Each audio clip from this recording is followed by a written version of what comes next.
Welcome to Beyond the Bridge with psychic medium and animal communicator Samantha Jones. We are glad you are here and hope you enjoy the next hour where Samantha and her guest will help connect you to the magic of the universe, as well as to your loved ones and pets, both here and beyond the bridge. And now, Samantha Jones.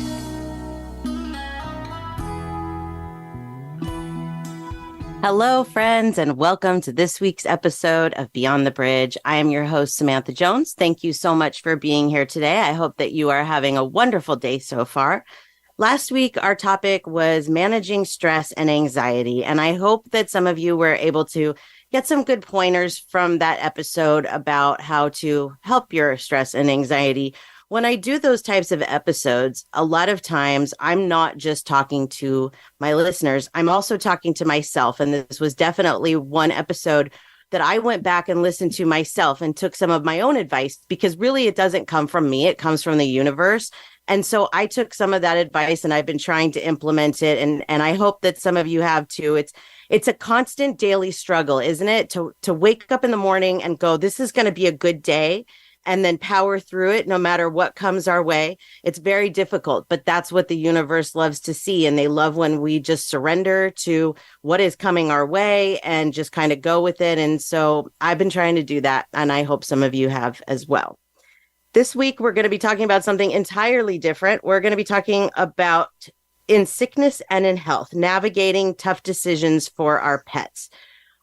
I do more readings for people that are related to animals that have passed away and animals that are getting ready to pass than anything else that I do.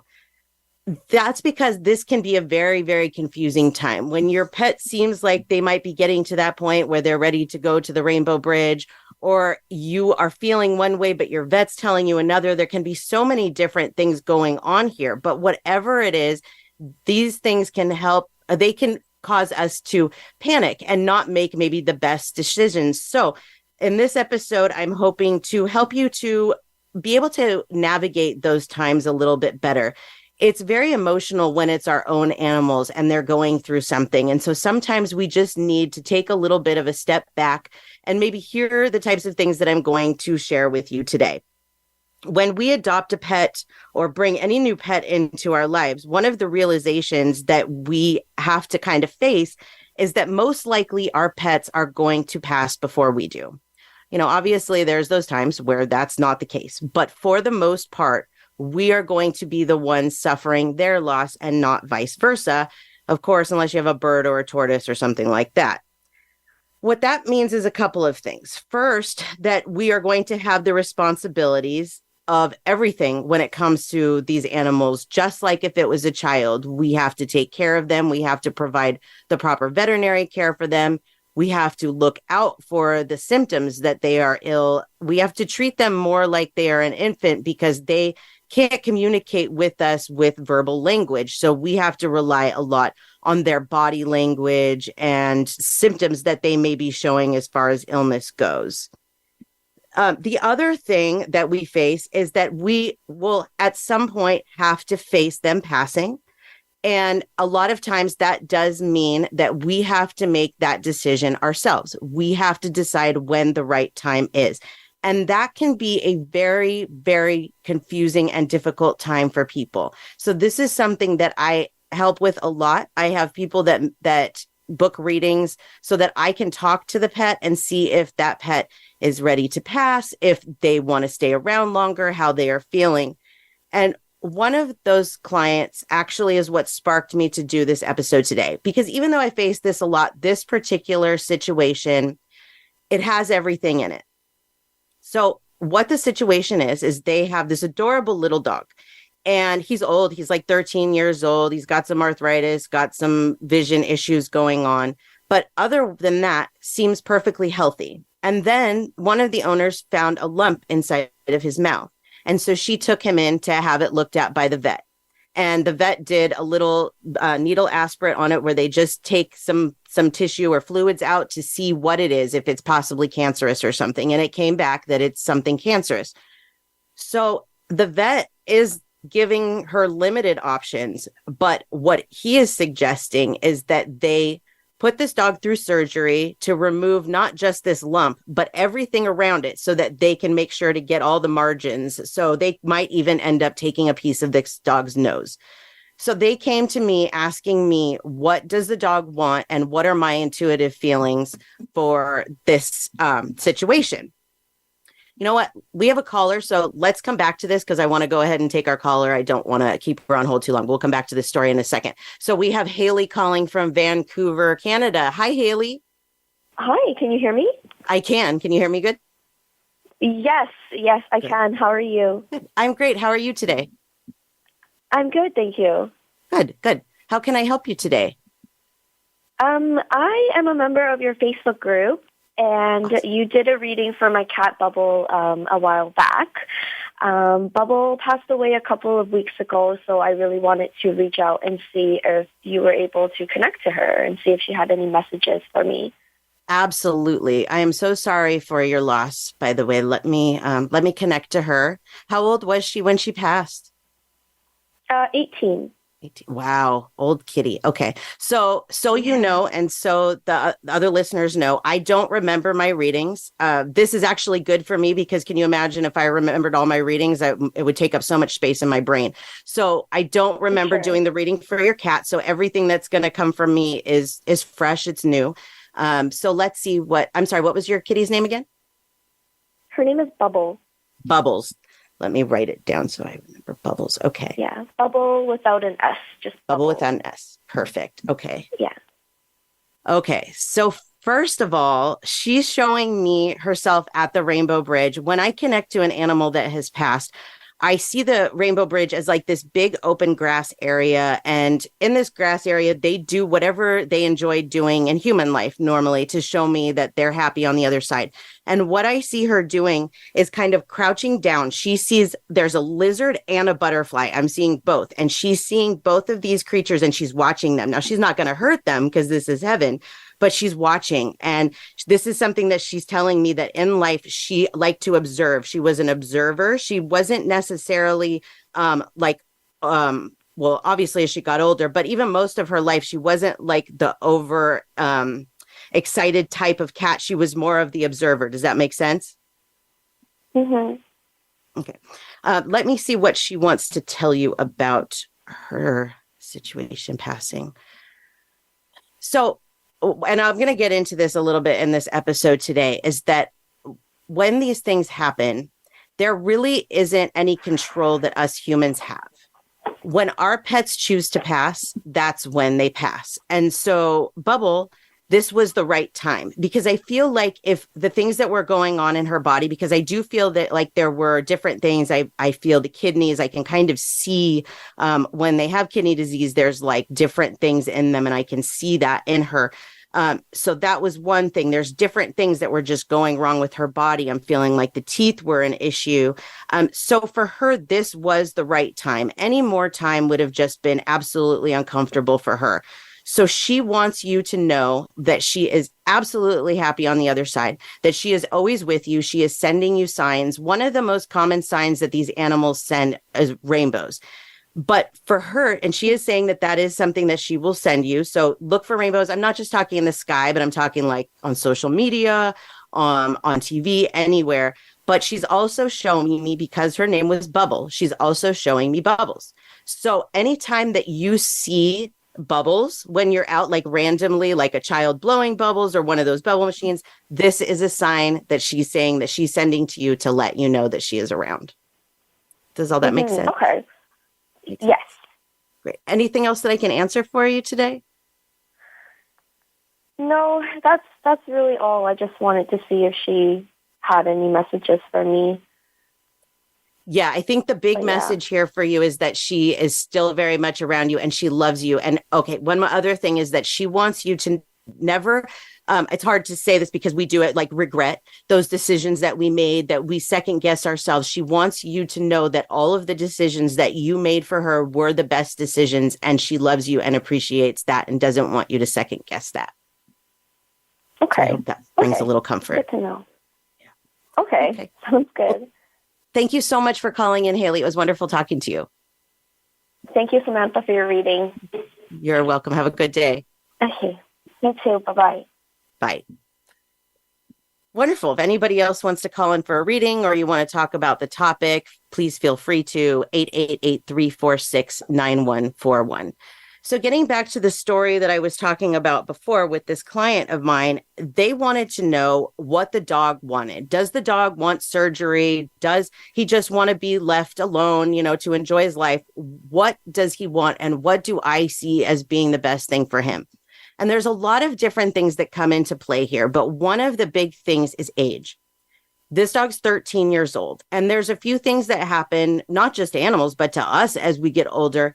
But one of them is that our bodies don't heal the way that they used to. So where you can spay or neuter an animal when they're a puppy or a kitten, and they bounce back from it pretty quickly, if you do the same kind of surgery to an old dog, they're not going to recover as quickly. Same with any kind of surgery, anything like that. They are not going to bounce back as quickly. And it can take, even for a healthy animal, it can take weeks to bounce back from a surgery. So this kind of surgery where they're talking about removing a piece of the lip and a portion of the nose, this is a very uncomfortable surgery that is going to cost them also a lot of money, that is going to take a lot of quality of life away from this dog in the time that he has left. And we logically have to look at this. I can't remember how long the vet said that he has either way, but let's just say that the vet said that he has a year if you with chemo or with treatment, whatever it is they wanted to do, and 6 months without. In my opinion, 6 months without treatment where the animal can enjoy the rest of their lives is so much better than a year of misery. Also, I can tell you from experience with almost every single dog that I have had vets tell me that these dogs have cancer when they do not. It is very, very hard to get an accurate diagnosis for cancer. And I'm not saying that's what's happening with this client, but I've had it happen to myself a couple of times. We rescued a dog a couple of years ago, Betty, talked about Betty. And when she came to us, she had this really weird limp in her front foot. And they had done x-rays at the rescue. And so I got those x-rays and I sent them to somebody like a radiologist that, looks over these and checks everything. And that radiologist said it looked like it was the beginning of some kind of bone cancer, that there was no way that this was nothing. This was the beginning of something. Well, she's been with us 2 years and she no longer has that limp. It took about maybe 8 to 10 months for it to go away. But not only did the limp stop, but the rest of her things that she was showing in her body, she had all these growths and stuff. Those things went away as well. Sometimes these animals, they are misdiagnosed, especially in a situation like that, where you have a rescue that's, they're just minimally trying to see what is wrong. There really was no proof that Betty had cancer except for this x-ray, but our vet wanted to amputate the leg. And I was like, no, she's an old dog. She's been through so much already. Why would I do that? At the time, we didn't know how much longer she had, but we were willing to just take that risk of whatever she has left. We just want it to be quality time. And now she has absolutely none of those symptoms associated with that foot problem. So these situations that we're put in, that my client that I was talking about has been put in, these are very difficult decisions to make because you don't know at the time. You're taking your best intuitive guess, really, and trying to make the best informed decisions that you can. But the problem is that a lot of times vets will push on the surgery aspect of things, even on minor things you guys might remember this, but months ago, my Great Dane took a fall himself, and he had one of his, I guess it would be considered the dog's ankle was swollen. So it was swollen, and the vet kept looking at it, and she came out here. We have a mobile vet because he's really hard to get in and out of the car. So it's just easier, right? Taking him to the vet is really, really hard. And she was like, you know what? I think this needs an x-ray. And I kept asking her, why does it need an x-ray? Well, to see what's wrong with it. Well, I'm going to tell you right now that if it's broken, I'm not doing surgery on it. And there's not a whole lot that can be done. So why don't we just wait and see what happens? And she was pushing that x-ray. You know what happened? It healed on its own. But sometimes that might not be the right decision. So these are the times that we have to kind of weigh what is going on here, what seems logical, but also what is the intuitive feeling on things. That's where I come in as well, is that if you get to a point with these kind of decisions where you're having a hard time making them because you're the owner, and of course the owner is way more emotionally connected. This is where I come in, and I'm so happy to help because honestly, most of the time, these situations aren't what they look like. So this dog that I was talking about, my client's dog, what he wants is to live the life that he has left. This lump is not hurting him at all. There's no pain coming from it. He barely feels it. Sometimes it's like he touches it with his tongue and he can feel it, but it's not a big deal to him. And he doesn't want to undergo a traumatic surgery or chemotherapy or anything. What he wanted was to just enjoy the rest of his life with his family, whatever that may be, whether it's a month, 6 months, a year. That's what he wanted. And that's what they wanted. But they wanted to make sure that they were making the right decision, because sometimes too, the vets can be very much like, this is the best decision. And you don't know what to do. Because first of all, is that vet being honest? Because as much as we want to trust, there's always those times where in the medical field, whether it's human or animal, where money is the object. And so we have to look at it from a different standpoint of the money aspect of it, which is also something that comes into play. So like in this situation, my clients do have the money for this surgery, but if they didn't, they might be feeling guilty. They might be feeling like, I need to do this surgery. But letting me talk to the animal and explain to them the situation of how this goes helps a lot, because money is not something that we are supposed to allow to control a decision in this case. But sometimes that can be something that pushes us in the direction, because that's what's going on in our lives. Sometimes our old animals need to be put down in times of financial concerns, and it ends up showing as health problems that they're having instead of you having to make the decision because of money. Does that make sense?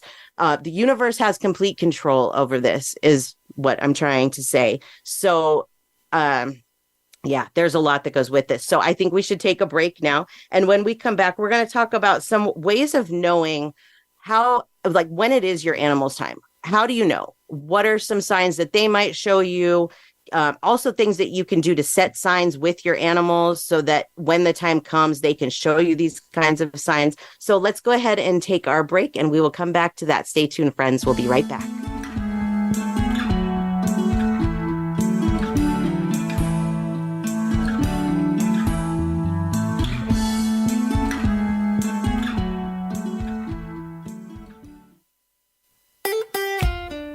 Follow Voice America at Facebook.com/Voice America for juicy updates from your favorite radio shows and podcasts. Become a member of VoiceAmerica.com. It's easy, and best of all, it's free. Start out by going to our homepage or any of our channels and click register at the top. Once you've created an account and signed in, you can create your own custom library, opt into our newsletter, search by show, host, guest, or topic of interest, or browse millions of hours of content across all of our Voice America radio channels. Membership gets you more. Visit VoiceAmerica.com today to get started and tailor the listening experience to your taste. Have you ever suffered grief from the loss of a loved one or pet? Do you ask yourself questions like, where did they go and what are they doing? Do you have guilt for things left unsaid, or feel the need for answers about the loss you never received? Join Samantha Jones, psychic medium and animal communicator, every Wednesday at 10 a.m. Pacific Time on the Voice America Empowerment Channel, where her and her guest will discuss all things beyond the bridge. Voice America programs are now available on your favorite connected device, including Amazon, Alexa, and Google Home. Through streams with Apple Podcasts, TuneIn, and iHeartRadio, listening to your favorite show is as easy as saying the show name followed by the word podcast. Hey, Alexa, play Finding Your Frequency podcast. If that doesn't work, try adding on TuneIn or on iHeartRadio or on Apple Podcasts. It's your world. Motivate, change, succeed. VoiceAmericaEmpowerment.com.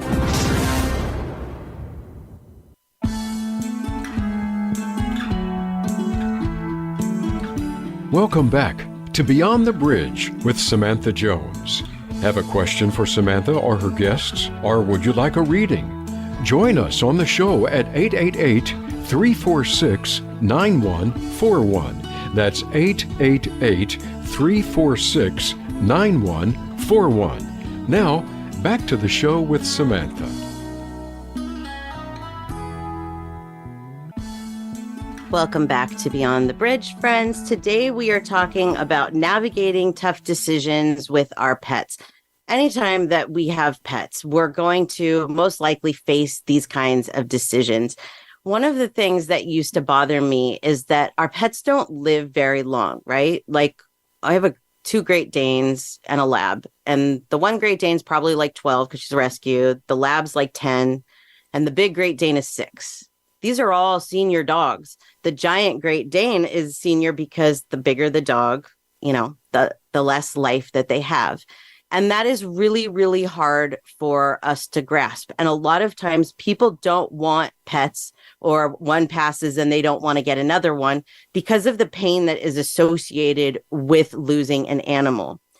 But I have learned over the years of this work that I have done from the universe that this is the best way for this situation to be. And there's a few reasons. First of all, can you imagine how many animals there would be in this world if they lived longer than that? Birds bother me because they live a long life. And if a bird gets put into a bad situation where it's locked in a cage, I've seen this happen for 20, 30, 40 years, that bird lives its existence like that, and it has feelings. And so birds, I feel, should be left alone. They live way too long to be, treated negatively. So we have to think of that. How many animals would there be in this world, and how many of them would be in a situation that would be bad for them? That right there alone tells me that I don't want dogs and cats living to be as old as I will live to be. I think that this is better. And according to the universe, it is. Animals are in our lives for a lot of reasons. Companionship, teaching us things like unconditional love, but they're also here to teach us about death and about the process and about what goes on during that process and how not to fear it. Because believe it or not, animals do not fear death the way that we do. They know that it's not the end. So if, for example, if you have a pet that you're taking into the vet to be put down, and that dog, cat, whatever is shaking and seems very nervous, they're not nervous because they're going to be put down. They're nervous because they're in an environment that they're unfamiliar with and they don't know what they're doing there. So one of the other things that I do is when the time comes, I can explain to your pet what is going to happen. And that makes the situation for everybody much better. They pass in a much more peaceful way for the owners too, because in that situation where your animal doesn't know and you're taking them somewhere to have them put down, that situation can be super stressful for everybody involved. Your pet is feeling your anxiety. So if your pet knows what's going to happen before it happens, that definitely does help. And I do a lot of that. And I'm always happy to do that kind of thing for people. But also, I think one of the harder things too, not just having to put our animals down, but is to watch them be sick. That is something that can be very hard for us. I work with a lot of people that like their animals are getting older and they're starting to see these changes in them, whether they're vision or hearing or arthritis or whatever they might be. And they feel bad. They don't want their pet to suffer. They don't want their pet to be in pain. But here is the reality of things. Do we get through this life without pain and suffering? Any of us humans, do we? Do we, when we get older, do we, some of us might be lucky, but for the most part, as we get older, we're going to suffer more aches and pains and our body's going to start doing things. And that's the same thing for animals. So while they appreciate our concern when they start acting like that, it doesn't necessarily mean that it is time for them to go. Same with an animal with like dementia, for example. Our black lab or our black Dane, Betty, she has early symptoms of dementia, doggy dementia. And for a while, it looked to us like she might be going downhill really fast and that we're actually actually getting ready to move to Nevada in 2 weeks. And so we told her a few months ago, we're moving. And right now you seem to be going downhill. It seems like you might not want to do this move with us. So I left it up to her. We left it up to her. If you are ready to pass, if you want to pass before we move, then that's up to you, and show us. And before we told her this, a couple of the things that she was doing, one, she was standing in the middle of the room. She would just stand there and stare and not lay down. And it was just really hard to watch. You just want them to, lay down and relax. And after we talked to her, she's now not really doing that as much. Every once in a while, she'll stand in the middle of the room for a little while, but for the most part, she will go and lay down.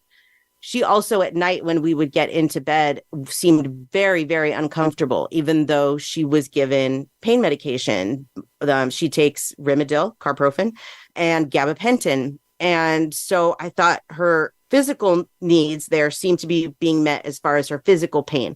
What is it at night that she can't get comfortable? And it really felt like it was just her brain. It was just her mind not calming down. So I increased her gabapentin dosage and I started giving it to her earlier so that by the time we go to bed, she is more relaxed. And this is helping. She has really made a huge improvement. This is not the first time we've given her that option. When it came to the foot, we also gave her that option. So when they know what's going on, they can make this decision themselves to do what it is that they want it to do. They know when they are ready. And she has shown us both times that we've done this, that she's not ready to go yet. If she would have continued to go downhill, we absolutely would have respected that and gone ahead and put her down. But that's not what's happening here. So she wants to be here despite the fact that she has aches and pains and slight dementia and gets confused at times. She still wants to be here because for the most part, she is very happy. So when it comes to seeing our animals in pain and having these issues, we have to look at it as if they are maybe not senior pets, but senior people. And we wouldn't just take our loved one that's just starting to show signs of dementia and put them down. Human euthanasia is available in a lot of places now, and it's a wonderful option. But we wouldn't do that. Like, doctors won't, for the most part. I think you have to really be very sick to do that. There has to be a point, right? And with people, you can really, unless they have dementia or Alzheimer's, people can really tell you how they're feeling, right? With animals, we have to go by their symptoms and we have to kind of guess and play that intuitive logic game or whatever to try and figure out when it is their time, because they can't talk to us like people. But just because they are exhibiting signs of pain does not mean that you necessarily need to put that animal to sleep now. They could live a lot longer. I've been through it with my dogs where I've thought that, they've been diagnosed with something and this is it. And then they live for years. So it really is about learning how to make that decision without, I guess, so much influence from your veterinarian, influence from outside sources, when your intuition will definitely tell you the best. Or also, I am here to help with those things. One thing that I like to point out when it comes to this is also quality over quantity. And I mentioned this slightly before, but if it's 6 months of happiness as opposed to a year of misery, we always want to choose the 6 months of happiness, because there's the pain and the suffering that happens with recovering from surgery or chemo for animals is really, really hard. I saw chemotherapy. I worked in veterinary hospitals for a while. And at the end of working in veterinary hospitals, there was this one dog, and I will never forget it. This dog was riddled with cancer, very, very sick, and the owners were not ready to say goodbye. And so they were putting this dog through everything, chemo, surgery, everything. And one morning, the dog came in and was very, very sick and threw up blood in the waiting room. And the smell of that made me decide that I won't do that kind of thing for my animals, because I thought this animal is suffering so bad and has been pushed to that point. And I know that there's been advances made in chemotherapy and stuff, but that scared me, that made me see that that is very, very harsh on their bodies. And so I've been very careful with what I have done over the years with my own animals. I had a yellow lab that had liver cancer, and the vet was like, try the pill form of chemo, right? It's going to help. It's going to give him extra time. I said, how much time does he have without the chemo and how much does he have with? And he said, he probably has 3 months without and probably has 6 months with. And this chemo, he told me, would not make him sick. But you know what? Gave it to him and he lived 3 months anyways. And I don't know what it did to him, if it made him worse. I know that I had to put him down 2 days after one of those doses of chemo. So that was it.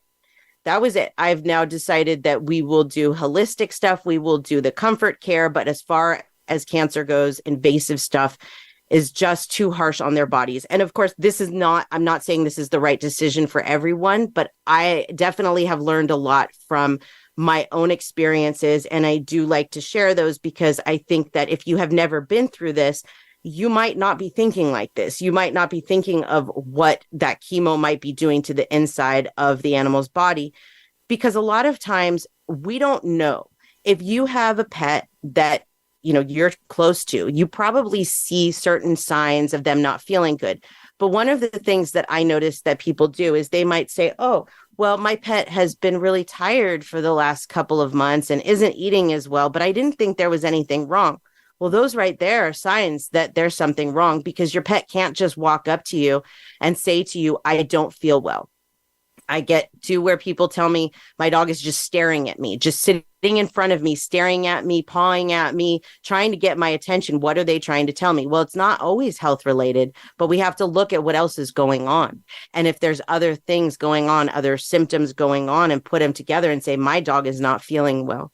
There's so many different things here that we can look for as far as the health goes. And I think that we forget that because we're so used to people just telling us, I don't feel good. Because once your child learns how to talk, they can tell you they don't feel good. They might not be able to explain, but they can say, I'm sick, I don't feel good. Where an animal cannot. They can just scratch or chew or sleep more or whatever. So we have to pay more attention to those things. And those things will also help us to know when the animal is getting closer and closer to passing. There are times where things happen really, really quick. So you might not see symptoms, and those times can be really, really difficult. And people often do beat themselves up. Like, was there something that I wasn't seeing?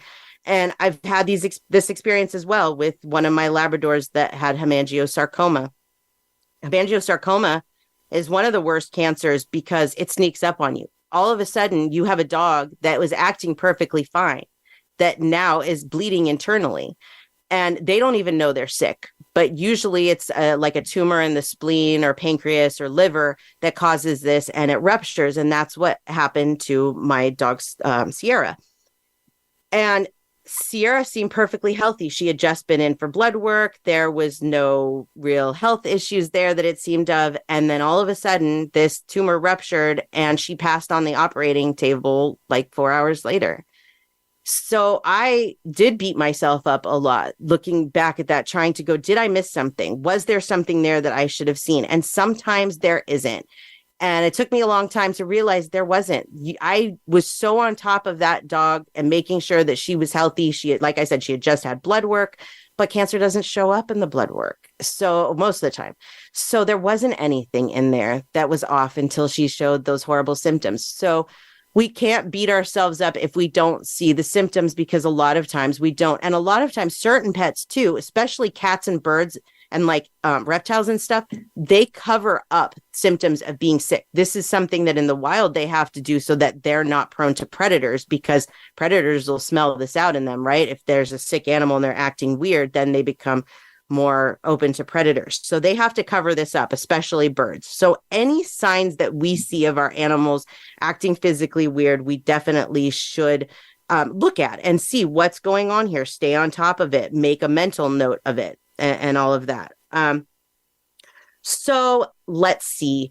I've got a lot more to talk about here. I want to talk about when to know that it's the right time for euthanasia. So we'll talk about that after the break, as well as maybe some things that we can do in our pets' final days to make them more comfortable, because this is probably The number one question I get from people when they tell me that they're putting their pet to sleep is, what do they want? What are their wishes? Do they want, certain things from me the day of their passing? Do they want certain things after they pass? And for the most part, animals tell me that they just want their basic needs met, what's been happening all along, pain control and love.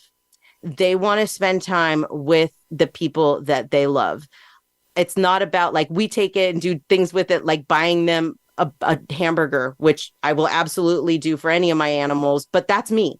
That's not my dog asking for a hamburger. That's me going, ooh, I love hamburgers, so my dog should enjoy this while it's alive, Yeah. So, but they're not looking at it like that. They just want your unconditional love and those, the quality of life that they can have and the pain control, that kind of thing. They're not looking for these special things that maybe we want. Those things like taking them on long car drives, taking them to the beach, doing things with them. Those are things that are very healthy and we should do those. But those aren't necessarily the things that pets tell me that they want. They just want to be with you. They just want that love so that they can. It's not really even for them. Most of this is for us so that we can feel their love, so that we can hold on to the memories, because when they pass away, they take all those memories with us and they can see us at any time.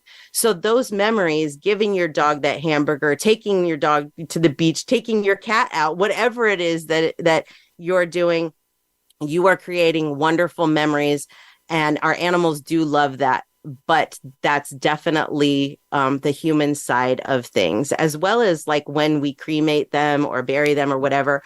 Our pets don't care what we do there either. They just want us to do what feels right for us. And if having their ashes in our home or in, some of it in a necklace or in a bracelet or whatever we're doing, if that makes us feel better, then they want us to do that. But they're not concerned with any of that. That is their body that they're leaving behind, that they no longer need because their soul has moved on. So all of these things, they want us to do what makes us happy and the most comfortable, and that we feel will be what we can do to cherish their memory if that's what we need. So let's go ahead and take that break. And when we come back, we're going to talk about, like I said, the euthanasia and how to know when it's time and all of that. So stay tuned, friends. We'll be right back after these brief messages.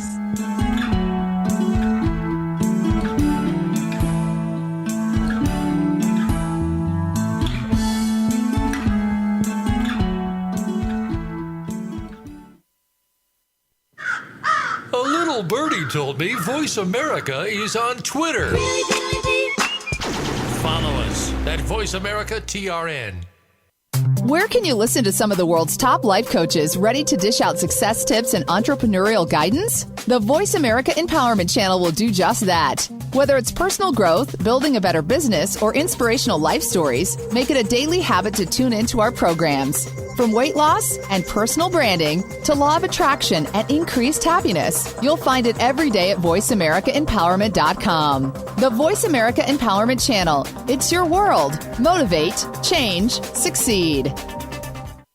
Tune in to the Voice America Variety channel on the Voice America Talk Radio Network. Voice America Variety broadcasts a diverse array of topics, reaching a global community. Our experts come from all walks of life, and the topics they discuss are everything from current events, arts and entertainment, leadership, parenting, relationships, self-improvement, career advice, and a variety of other topics. Check us out today. You're sure to find something of interest. Voice America Variety. Talk on today's hot topics. Life can be confusing at times. There can be uncertainty, disappointment, and an inability to clearly see where you're headed. But it doesn't have to be this way at all if you understand how to take the next step in your life. Tune in to Living the Miracle with your hosts Michael and Raphael Tamura.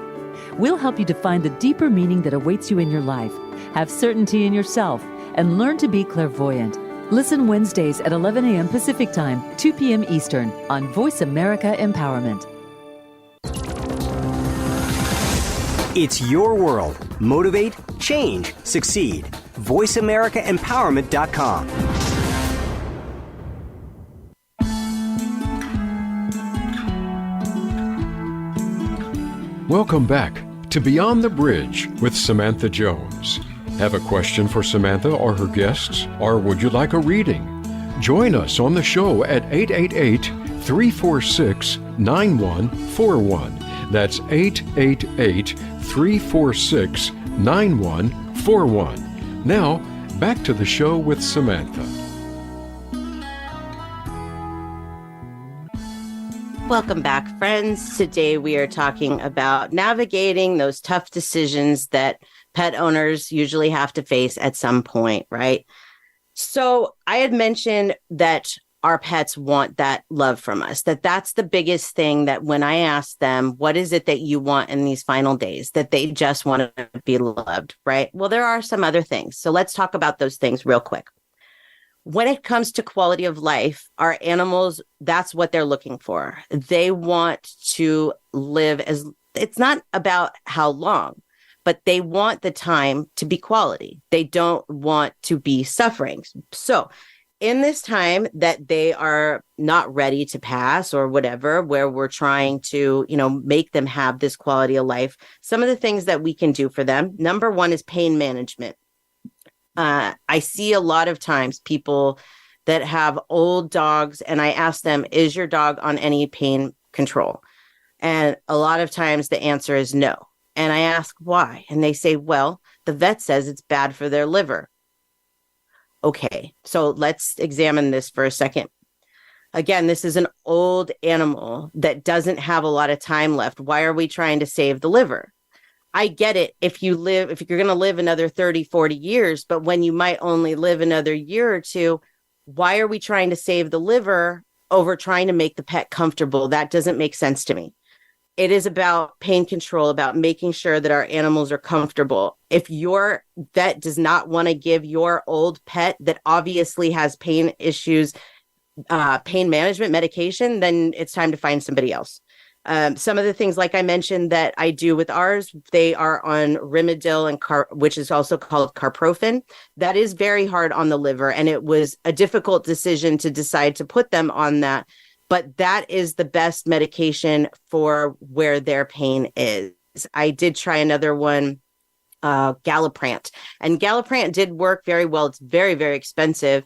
It did work well, but that gets to a point where that doesn't work anymore. And then the carprofen is really needed. So that's a medication that I would definitely recommend talking to your doctor about. There's also other ones, but that's the one that I've found to be the most helpful. Also, as I had mentioned, the gabapentin, which is a human medication, and I don't believe it's FDA approved to be used in animals. But this is for nerve pain, but it also has a sedative effect. So with our dog Betty, I use it more for the sedative effect than for the pain control, because the carprofen does the pain control. But as I mentioned, she gets really anxious at night and can't get comfortable. And the gabapentin is what keeps her comfortable and helps her sleep at night. So we have to try and figure out what works for them. Might mean trying different medications. Something else that I do throughout the day is CBD oil, which is actually just a hemp oil. You can order that even on Amazon. It doesn't have to be a $60 bottle of CBD oil. It can be a $10 bottle of hemp oil that works just as good, because that's what I use, because we have giant dogs and I can't imagine how much we'd go through, in those bottles that are $60 to $80 a bottle. So what I use is, I think, like $12. Sometimes it's on sale. It's like $12 to $20. It's relatively inexpensive. And what it does is it naturally calms, it naturally relieves pain. And it helps either instead of or on top of these other things that you're doing. I give it to our dogs whenever we leave the house as a way to, let them relax while we're gone. And then also before bed so that they can relax, and it helps with the pain. So that is definitely something else to add. Comfortable environment. Really important that it's animals in general don't like really loud environments, but as they get older, they like things more quiet and mellow. And a lot of times we'll even seek out a place that is dark and quiet and mellow. So allow them to have that. Make sure that they have a cozy space. If you definitely some kind of beds. I say all dogs need beds, but especially the older dogs, especially they need that for their bones. The like ours have mattresses. They have a mattress in the living room there. That's really good support for them because the floor is so hard on their old bones. Now, I'm not saying they're not going to lay there, because 2 of my 3 dogs that have all these pain problems, they will still lay on the floor, on the hard floor. But when they're really in pain and they're really uncomfortable, they're going to seek out a comfortable environment to help them feel more comfortable. So that's important. Also, making sure they're getting the proper diet and hydration and other medications, not just the pain control, but like if you have a pet that has like a chronic condition, you keep giving them their medications until it's time to put them down. Like say they have a thyroid problem, because Sabbath here has a thyroid problem. He will take that medication until the day he's put down, because it's a part of what's keeping him comfortable. So keep doing those, keep doing comfortable diets. If they're having issues with their mouth or digestion, adjust that. If you're starting to see stomach problems, that could be coming from something in the food, because as even humans get older, it's harder for us to digest certain things. So we want to make sure that we give them a diet that's comfortable for them, whatever that might mean to yours. The cuddling and attention, the love, mental stimulation, making sure that they have ways to take their minds off of things if they want them, bones, interactive toys, things like that they might still enjoy doing to help them to pass their time and to maybe even feel better. Grooming them, keeping them, feeling good. Like a lot of dogs, when they get sick, they'll get like underneath their eyes get all like teary and boogery and stuff. Keeping that all clean, making sure their hair doesn't get matted, just making sure that they're generally comfortable. Gentle exercise, short walks, things, adjust to what they need, just like you would to yourself or to an older person. Adjust to what looks like your pet specifically needs. So let's talk now about a very hard topic to talk about, and that is euthanasia. This is something that most people do have a hard time talking about, whether they're coming to me to decide whether it's the right time or they're coming after the fact and they feel like they've made the wrong choice. In grief, we often will feel these senses of we didn't do what we needed to do. We have remorse, we have guilt, we have all of these things that we think we should have, could have, would have done, and we didn't. And those things tend to beat us up when we're in that grief mode. And we have to remind ourselves that is the grief talking. That's not our pets talking. Our pets are not mad at us when we put them down. They understand why we're doing it, when we're doing it. And ultimately, the universe has control. Our pets have control. If they're not ready, they will show that, just like what I've said with Betty. So sometimes it can be hard to determine when the right time is. So again, if you need somebody, like myself, I am here to help you with that. Something else that I get asked about a lot when it's done before is the process. Is this going to be a scary process, especially not by the animals, but by the owners, if they've never been through it again? Euthanasia is very peaceful. Sometimes people tell me that their animals fought the euthanasia, and what's happening is they're not fighting the euthanasia. They don't know what's coming. They don't know that they're not being injected with something that's going to make them very uncomfortable. They have no clue. They're simple-minded. So the worst is going through their minds, and the worst is usually not death. The worst is usually pain. So when we put our animals down, it's important for us to stay calm. And again, if I can be of help, this is a great place for me to help so that I can explain to them what's going to happen so that it can be a peaceful experience. I suggest if finances are available at the time and you live in an area where it's available, I always recommend to people doing this in the comfort of your own home. It will take a lot of stress away from the animals, from you. It's just a much more pleasant experience. So if you can do that, that's always a great alternative. But the actual process is very peaceful. Usually the vet will, I wouldn't say usually, this is what they do. They give first a medication that makes them tired. It basically puts them under just like if they were having surgery. So your pet is essentially asleep when they are given the medication to actually end their life. They don't feel it. They're already at peace. And you know what? Most of the time, these animals will tell me that their soul left their body before they even technically passed away, that they're watching this from the other side as it's happening.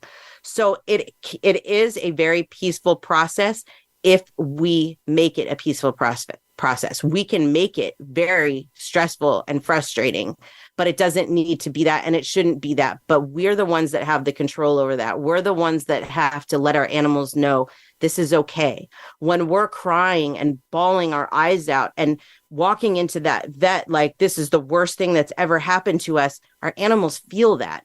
And I'm not saying that we have to control all of our emotions, but we have to remember that they don't know why we're crying unless we tell them. So you're walking into a vet's office with this animal and you're crying and freaking out, and they're thinking the worst. So we need to be in more control of ourselves in these situations with euthanasia. Something that I get asked in this too a lot after euthanasia is, how am I supposed to live without my pet?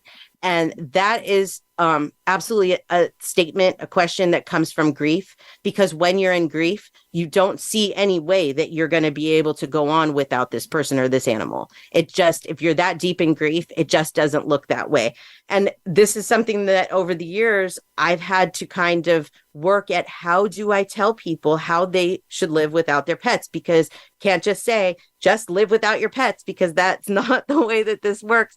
But in that grief, just recognize that this is the grief talking, that it's telling you right now that you're not going to be able to live without this pet, but you will. Time heals things, and we move on from things as much as we possibly can. So time is the big, big healer here. When it comes to deciding whether it's time to put your pet to sleep or not, this is the thing that I tell absolutely everybody that I do a reading for, and I even used myself, and that is the rule of 3. And the rule of 3 is to pick 3 things that your pet likes to do. The things that they love to do the most. So one of my pets I had to put to sleep a few years ago, Sequoia, she loved to eat, she loved to go on her walks, and she loved to play ball. She wasn't able to really play ball for quite a while, but she still would carry the ball around. And then once it was towards the end, she wasn't even doing that. She was just very uncomfortable. And then she collapsed on a walk. And then she wasn't able to eat regular dog food anymore. She was getting very sick, anything that she was eating. So she just stopped eating. So the only thing I could get her to eat was like eggs and stuff like that. So at that point, I knew that it was her time. So this is something that I tell people, have this prepared so that when the time comes, you know, my pet in this state can't do any of these things anymore. Or sometimes if it's food, they might still be able to eat. But those other 2 things, look at those as well. These are ways that we can know when our pets are ready to be put down, when we're ready to let them go. But ultimately, at the end of the day, it is the universe's decision of when our pets are going to pass. Even when we make the appointment, we feel it in ourselves that the universe is saying it's time, or our pet is saying it's time. When you feel that intuitive decision, when there's nothing that can talk you out of that decision, when these things that I've talked about are no longer working, the medications and stuff, you will absolutely know that it is time. So that's all that I have time for today, my friends. I hope that you got something out of this. I know it's kind of a bummer episode, but to be honest with you, I deal with this every day, and I wish that I could say these things to everybody so that they knew better how to face when their pets were going to be facing something like this. So I really hope that you got something out of this, as depressing as it might have been. And if you would like to find me, you can find me at SamanthaJonesPsychicMedium.com. I have a podcast that I do with my husband every week too. That's called Spiritual Philosophy Chatter with the Joneses. You can find that on my website as well. So until next week, friends, I hope that you have a wonderful week. Go out and love your animals, love other people, be kind to animals and to people, because that is what we're here for, my friends. Until next week, peace and love.